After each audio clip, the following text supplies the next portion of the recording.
اشتروا بآيات الله ثمنا قليلا فصدوا عن سبيله إنهم ساء ما كانوا يعملون لا يرقبون في مؤمن إلا ولا ذمة وأولئك هم المعتدون فإن تابوا وأقاموا الصلاة وآتوا الزكاة فإخوانكم في الدين ونفصل الآيات لقوم يعلمون وإن نكثوا أيمانهم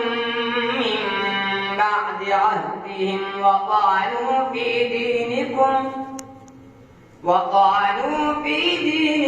فقاتلوا أئمة الكفر إنهم لا أيمان لهم لعلهم ينتهون ألا تقاتلون قوما نكثوا أيمانهم وهموا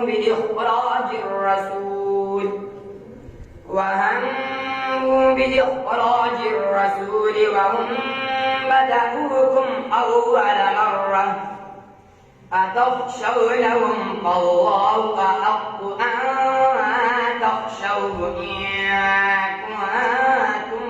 مؤمنين قاتلوهم يعذبهم الله بأيديكم ويخزهم وينصركم عليهم ويشفي صدور قوم مؤمنين